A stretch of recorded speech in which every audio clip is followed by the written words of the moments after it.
Are you holding on to anger and resentment that's quietly weighing you down? If you are, I want you to know something. You're not alone.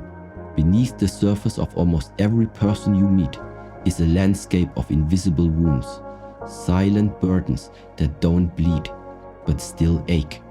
They come from words that were never apologized for, actions that were never explained, betrayals that never made sense.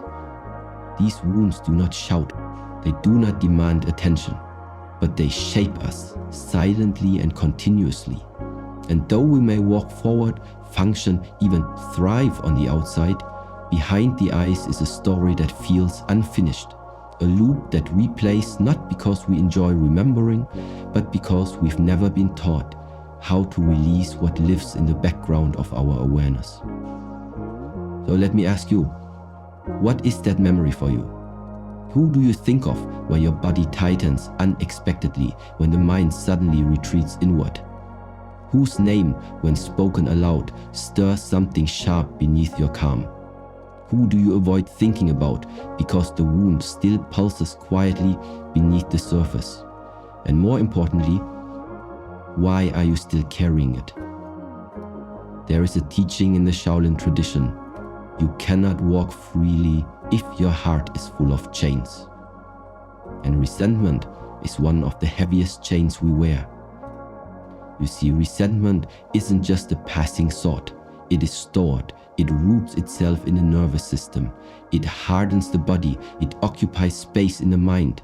It becomes a part of the story you tell yourself. And once that narrative forms, it becomes difficult to tell the difference between who we are and what we've endured. Forgiveness is one of the most misunderstood forces in human life. And perhaps that's because we've been taught a false version of it, a version that tells us forgiveness is weakness.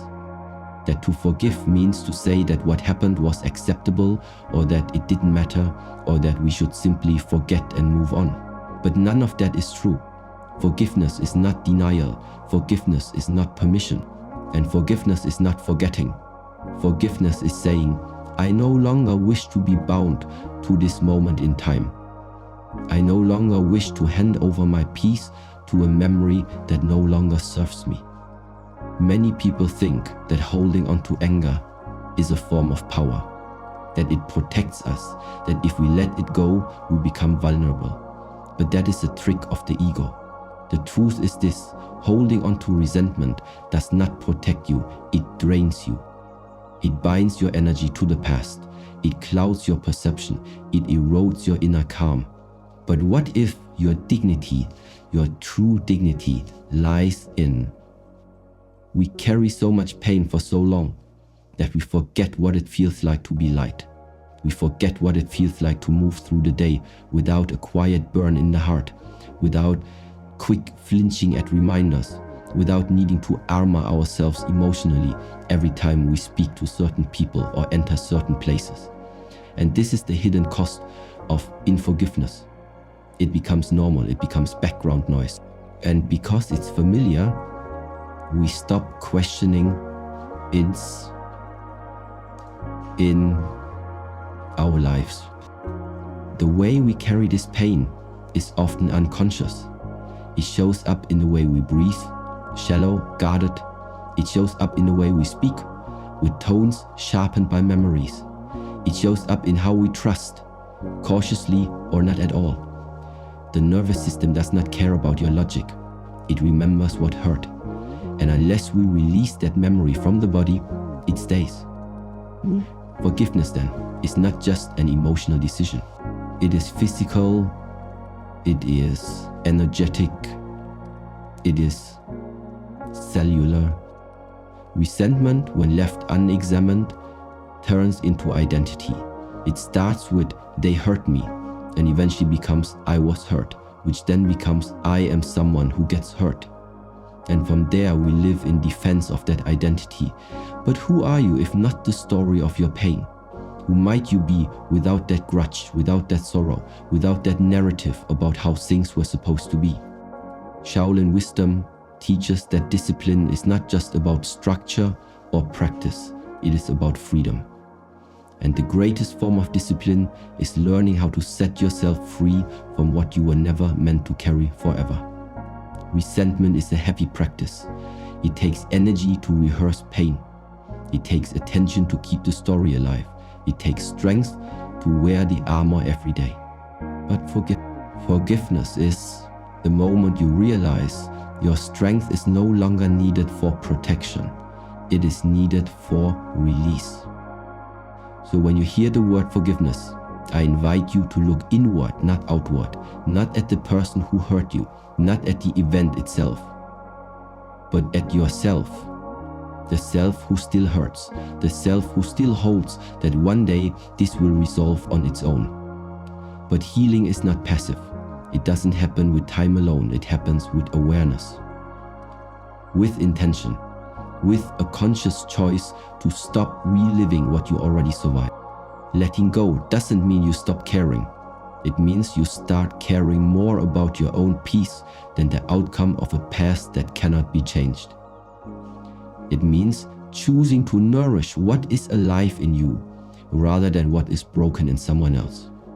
It means remembering that freedom is not something you beg for. It is something you build from within. And that process, that journey toward building inner freedom, it begins always with awareness, and then one breath at a time, with forgiveness. When you forgive, you're not letting someone off the hook. You are letting yourself off the hook of endlessly waiting for closure, off the hook of defining your worth by someone else's inability to love you properly, off the hook of becoming a mirror of the same pain that was once inflicted upon you. Forgiveness is not about weakness. It is not giving up or giving in. It is not pretending everything is fine when it's not. Forgiveness is the quiet, powerful act of taking back your life, of reclaiming the energy you've unconsciously invested in the past. It is the decision to no longer let an old chapter dictate the pages you've yet to write. Forgiveness is not a single decision, but a repeated practice. Like the breath, it comes and goes. One moment you feel the burden lifting, then a memory returns, a wound reopens, a name is mentioned, and the anger returns. And that's okay. That is part of the past. Because forgiveness is not about forgetting what happened. It's about looking at the same memory with softer eyes, with steadier breath, with a wiser heart. The path of forgiveness is the path of the inner warrior. It is not paved with comfort or ease. It demands presence. It demands the strength to be soft, the courage to be still. In the Shaolin tradition, strength is not measured by how fiercely you strike, but by how calmly you return to center after the strike is over. And so the real question becomes, can you meet your pain without collapsing into it? Can you return to center after anger has visited you? Can you choose stillness when your story screams for vengeance? When you begin to examine how resentment lives in your body, you'll start to see that forgiveness isn't just an idea, it's a somatic reality. Anger tenses the jaw, bitterness curves the spine, grief lives in the breast, fear narrows the eyes. You may not even notice how often your body prepares for battle, even when there is no enemy in the room. This is what unresolved pain does. It puts you in a constant state of readiness, ready to defend, to withdraw, to justify. Forgiveness is not the absence of these responses. It is the noticing of them. It is the ability to pause, to breathe, to choose again. Your nervous system does not speak the language of logic. It only remembers what is repeated. So if you replay the betrayal over and over, the body thinks it's happening again and again. But if you begin to introduce breath, spaciousness, and compassion to that memory, the body too learns a new response. There is no true healing in pretending. The Shaolin path is not about closing your eyes to pain. It is about keeping your eyes open long enough to see through it, to move beyond it, to meet it with so much clarity that it loses its grip on you. And part of that clarity comes with realizing that not everyone who hurt you will change. Some will never see what they've done. Some will never feel the weight of their actions. Some may not even remember what they said. If your healing depends on their awakening, you are placing your peace in the hands of someone who was already careless with your heart. That's why forgiveness must be unconditional, not for their sake, but for your liberation. It is a self-directed act of compassion, even if they never apologize, even if they never validate your pain. Even if the world never acknowledges what you went through, you can still heal. You can still choose peace, because healing doesn't need an audience, and forgiveness doesn't require witnesses. It only requires your willingness to let go of a weight that was never yours to carry forever. Sometimes we believe that holding on makes us strong, that if we stay angry, we're holding on to justice. But in truth, the longer you grip a sword, the more your own hands begin to bleed. Letting go is not weakness. It is wisdom. Wisdom to recognize that your soul is not a courtroom, and your heart was not made to be a prison. Justice may or may not come. Apologies may or may not come. Forgiveness is not about the other person becoming better. It's about you becoming lighter. It's about you remembering who you were before the weight, before the disappointment, before the wound. Forgiveness is a return to your natural state. And your natural state is not bitterness. It is balance. It is not vengeance. It is vitality. The world teaches you to protect yourself by building walls, but the Shaolin way teaches that true strength is in presence, not protection. It is in openness, not withdrawal. You may feel vulnerable when you forgive, but vulnerability is not the same as powerlessness. Vulnerability is the birthplace of authenticity, and forgiveness is its doorway. Some days forgiveness will feel natural, other days you will resist it. That's okay. Even resistance is part of the path.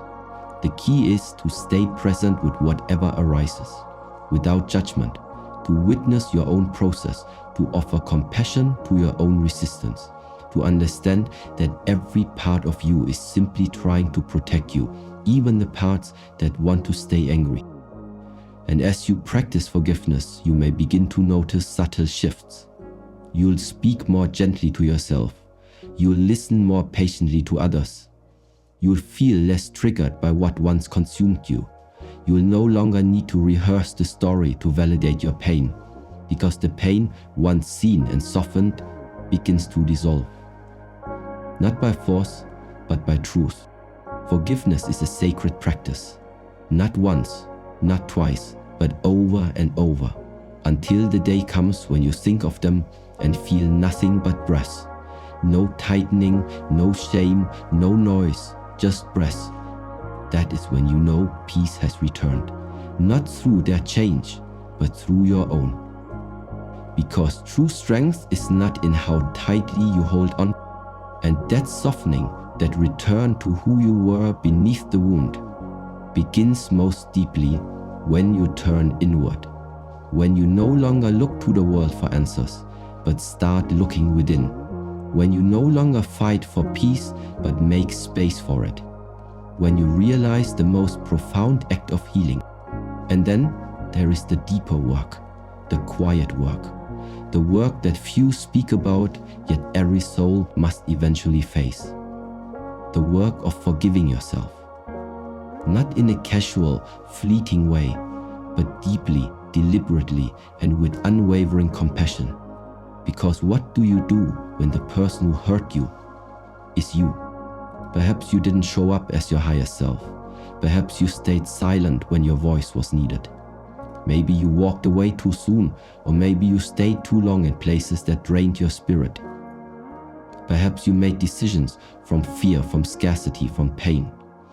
Perhaps you betrayed your own intuition just to feel accepted. Maybe you hurt someone you love. Maybe, whatever your story, the mind is quick to judge. It builds a courtroom of your own thoughts with you on trial again and again. It replays your worst moments with sharp clarity. It tells you who you should have been. It holds you hostage with the words, "You knew better."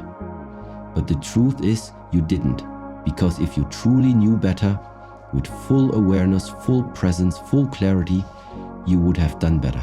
That is what growth is. It is the process of becoming who you needed to be back then. So instead of punishing your past self, try meeting them, not with guilt, but with presence. Sit with them, breathe with them, understand what they were afraid of, what they were lacking, what they were searching for. Your mistakes are not signs of failure, they are reflections of your humanity. The Shaolin path honors this, not by erasing the past, but by transforming it. The blade that once caused harm can be reshaped into a tool of wisdom. And your past can become your teacher, not your tormentor. To forgive yourself is to end the inner war. The war between who you were and who you wish you had been. The war between your past and your potential. The war between regret and redemption. But self-forgiveness is not indulgence. It is not saying nothing mattered. It is saying everything mattered and I'm ready to grow from it now. We are not born knowing how to love perfectly, how to speak our truth with grace, how to navigate trauma or betrayal. Much of life is learned while stumbling through darkness. Much of wisdom is built from ruins. And no one reaches the path of inner peace without having first wandered through their own chaos. You are not alone in your mistakes. Every face you pass has a secret sorrow. Every being you admire has a chapter they rarely speak of. You are not broken, you are becoming. When we forgive ourselves, we stop repeating the same wounds. Because what is not healed is relived. In our relationships, in our choices, in the way we speak to ourselves in the silence of our minds. When you carry shame, it becomes a filter. Every opportunity is sabotage. Every moment of joy is clouded by self-doubt. But when forgiveness enters, light returns to the inner world. You start treating yourself not as a problem to be fixed, but as a soul to be cared for. Forgiveness of the self is the soil where true self-respect begins to grow. Because until you forgive yourself, you cannot fully trust yourself. And until you trust yourself, you will keep seeking validation from those who don't understand your worth. You will keep giving away your power to those who echo your inner critic. You will keep searching for peace in places that only remind you of your wounds. But something changes profoundly when you look in the mirror and see not just your flaws, but your effort. Not just your pain, but your perseverance. Not just the mistakes, but the meaning behind them. You begin to soften. And in that softening, you begin to heal. The Shaolin Way teaches us to bow not only to our teachers, but to our experiences. Even the painful ones. Even the ones that brought us to our knees. Because every time you fall and choose to rise again, that is mastery. Every time you hurt and choose to respond with understanding, that is strength. Every time you forgive what was, you create space for what can be. This is not about erasing the past, it is about choosing not to live there anymore. You can honor the past without living in its shadow. You can remember the pain without reenacting it. You can carry the lesson without carrying the wound. And that choice, that quiet, powerful choice, yes, I see you, I remember, and I am learning, and I am still worthy, because you are worthy of peace, worthy of joy, worthy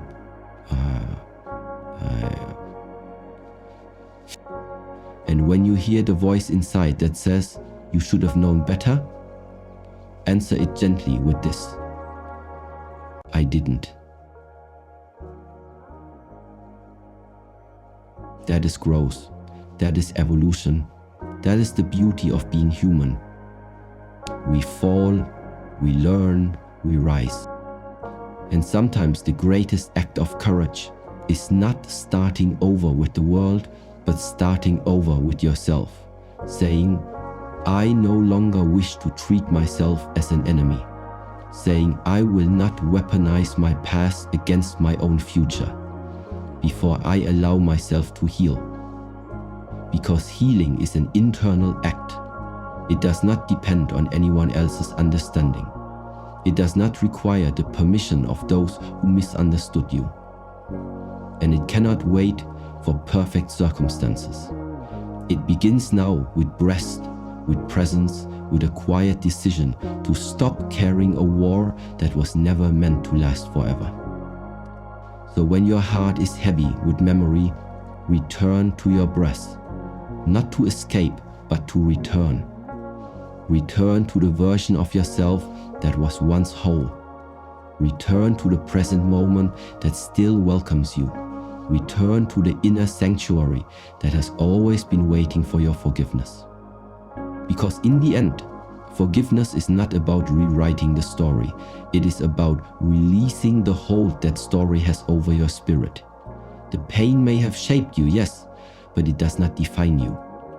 What defines you is what you choose to do with that pain, whether you pass it on or transform it, whether you hold it tightly or let it soften you, whether you...